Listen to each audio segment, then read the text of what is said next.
Okay, mayong budto na usab kanatuntanan Luzon, Visayas, Mindanao. Mayong mudto Philippines, mayong mudto world, mayong mudto universe. Ano na punta mga higala? Nini nga itong tulumanon sa kahanginan, CNA, Catechesis on Air. O ako lang gihapon kini inyong ubus nga alagad, Reverendo Padre, Edwin Academia Akab. Abi no adlaw na usab karon nga Biyernes. Samantarong adlaw mga higala. Adlaw na gyud sa mga minatay no gani kagani ng buntag kanina nagkamisa na kosmenteryong higala alas 8 o alas 10 no natay misa alas adili ang alas 8 nakamisa ko sa lungsod dayon pagka alas 10 kaganina na anak ko misa no sa kosmenteryo mismo gani karong taon-taon alas 2 magmisa na pagkukusob kay naa may mga naulahi ang mga tagalagyo hangyo pud sila nga magmisa tag mga hapon-hapon kay di man sila kaabot sa buntag wala no. So muna no, happy kagabi mo to Halloween kagabi no, pizza 31. Pero karon mo na roy All Saints Day. No, nya ugmang adlaw All Souls Day na po. Hala no, may mudto na kanaton tanan. Nang hinaot kita nga ana kitang tanan sa Kapiskay's Panglawas. Sabi no higala sa ko nang ginaingon All Saints Day man taron, siguro bising-bising na ng uban ninyo. Nagandam og biko, ginagmay nga hikay pus panimalay aron sa pagsaulog sa adlaw sa mga minatay no adlaw sa kalag-kalag ning uniana no nahala no may mudto na kanaton tanan nang hidaot kita nga ana kitang tanan sa Kapiskay's Panglawas niining kamudtuhon no bino ari kita mahigala sa atuang pakadali mahigala ha padayon gyapon kita sa atong topic no atong topic karong adlaw All Saints Day. Ang atong topic karon kabahin gyapon kini sa creed no November 1 creed no credo gihapon ang ato karong gisaulugan no unya kabahin gihapon kini sa atong Ginoong Jesucristo nya atong title mahigala sa ato ang catechism karon the Christmas mystery no the Christmas mystery ang misteryo sa Pasko sa Pasko sa pagkatao sa atong Ginoo si Jesus gipagkatao sa kabus no sa atong Ginoong Jesucristo gipagkatawo nahimugso siya sa kakabus sa pasungan no kamalig sa baka ato kanang mabasa sa Lucas kapitulo 1 bersikulo 6 hangtod sa 7 bugtong ang mga magbalantay sa karnero maoy pinakaunang nakasaksi dinhi no ang pinakauna gyud nga nakasaksi sa pagkatao sa bata mo mismo ang mga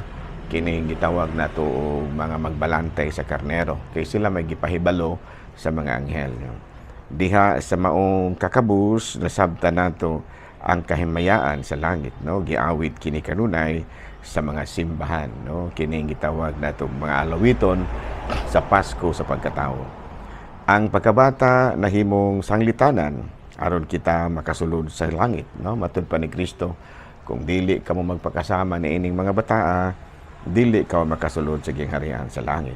Ana no, sa ato pa gihimo og yun nga sanglitanan sa atong Ginoong sa atong Dios ang pagkabata ni Kristo. Una sa tanan, kinabuhing mapaubsanon, mao gyud ang atong puy-an. Dugang pa ang pagkaanak sa Dios ikinahanglan nga matawo pag-usab pinaagi sa sabakan sa usa ka babae no nga sa ato pa nagpakatawo gyud ang ato ang Ginoong Jesucristo kay natawo man siya diha nahimug ni panamkon man siya sa sabakan sa usa ka babae ug nahimugso siya isip usa ka ordinaryong tao ayan no unya ang misteryo sa pagkabata ni Kristo ang pagtuli kang Hesus sa kapanginaron siya og 8 ka adlaw nagpasabot ka na nga mismong balaod sa tao wala gid niya supaka kay mao may balaod nila no sa panahon pa ni Abraham nga mga Hudiyo mga Israelita magpatuli gyud timaan nga membro sila sa katawhan na nagsunod sa pagtulunan nga gitudlo ni Abraham no mga kitawag natong Hudiyo unya natuman niya nga napakita gid niya nga kita tanan mutuman gyud sa balaod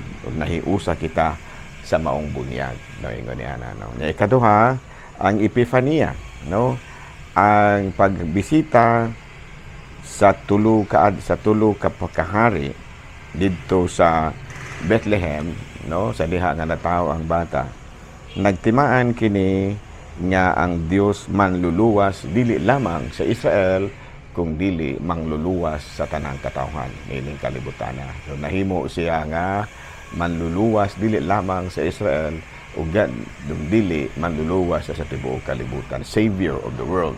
Gani ang tanang klase sa tao, no, gipadayag nga kinahanglan gyud nga musimba gyud kang Hesus isip hari, no, kay mga bagiilam lagi nato si Kristo nga King of Kings.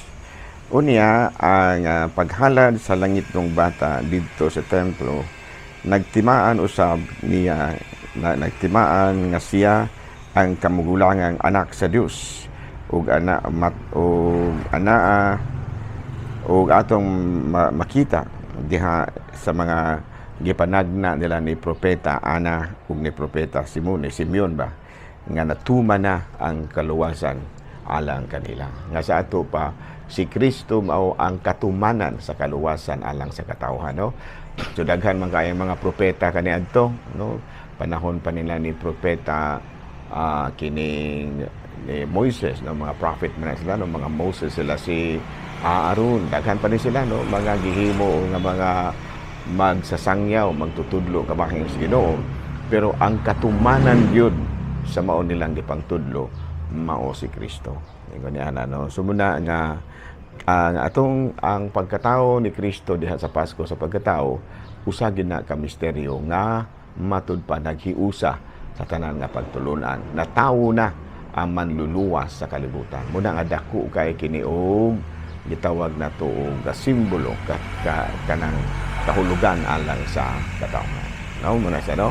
Mga misteryo kana, no, mga misteryo kana nga dili nato angay nga isalikway kung dili angay natong kuy-an sa atong kinabuhi ang maong misteryo sa pagkatao sa Pasko sa pagkatao ni Kristo. Okay, salamat. Ug ari na ta mahigala sa lain nato nga punto, no, sa pamalandong. Okay, November 1 man lagi ta karon, ari kita sa mga pagtulunan kabahin sa All Saints Day, no. Sa All Saints Day, matud pa usa kini kasaulugan. The origin of All Saints Day cannot be traced with certainty, no, matud pa, and it has been observed on various days in different places. A feast of all martyrs was kept on May 13. Sa ato pa, kini di ang Pasko, kini bitang All Saints Day, ang nagsinugdanan gud ini sa una, no? Kuan siya, piyesta sa tanan nga mga martir, no? According to nagisaulog kini All Saints Day kanang primero gyud nga pagsaulog ani, kuan siya, pista ni sa tanan nga mga martir, no, sa Kristohanong pagtuo niya. Kini si Pope Boniface IV, iyaha nga matud pa niya, iyahang gideklara, no, ang lubnganan sa mga martir nga usa ka balaan nga lugar niadtong 609. The first evidence of November 1 Day celebration and of the broadening to include all saints as well as martyrs was kept, no, as martyrs in 608. The first evidence for the November 1 date of celebration and of the broadening of the festival to include all saints as well as all martyrs occurred during the reign of Pope Gregory II. No? So, ang nagdeklara gid ini no, nga usa ka dako kayo nga kining kuan sa simbahan mao kini si San Gregorio III ay, no, sa 731 to 741, who dedicated a chapel in St. Peter's, Rome in November 1 in honor of All Saints Day. Sa ato pa ang nagdeklara gid ini nga usa kini siya kadako kayo nga fiesta kining All Saints Day, pero nagsugod kini mga higala kuan pa gyud siya kanang fiesta sa tanan nga mga martir. Pero pag-abot ni Pope Gregory III iya kining gideklara isip piyesta sa tanan nga mga santos niadtong tuig 731 to 741 o niya in honor of all saints. And sa tuig 800 ang All Saints Day was kept by Alcuin on November 1, and it also appeared in 9th century English calendar on that day. In tuig 837, Pope Gregory, muna na siya, no? Pope Gregory IV, no? Si Pope Gregory IV ordered its general observance in medieval England. The festival was known as All Hallows or All Eve, and still known as Halloween. The period from October 31 to November 2, All Saints Day, is sometimes known as All Hallow Tide. Sa ato pa ang kuan gidi ay mga higala, ang kapistahan sa November 1 and 2 magsugod yun sa October 31, no? Mo kana, no, mo na gitawag og Halloween. Dayong pagka November 1 All Saints Day, dayong November 2 All Souls Day. No, klaro na ha. So kisa gyud nagsugod ni ini mga higala sa mga Santo Papa, no, gisugdan kini All Saints Day sa mga Santo Papa. And then human nga nahimo kini nga usa ka balaod, no, nga gideklara ni Pope Gregory III, no, nga gisugdan, no, pagtuon nila ni Saint Boniface II, the fourth, ang nahitabo mao nga gideklara na gid ni siya nga usa ka opisyal nga kapistahan sa Kimbahang Katoliko nga magsugod sa October 31, October 32, October 31, October 1, and then October 2. October 31, November 1, and November 2. No, klaro?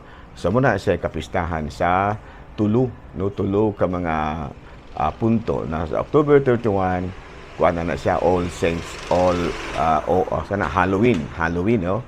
And then All Hallows or Halloween.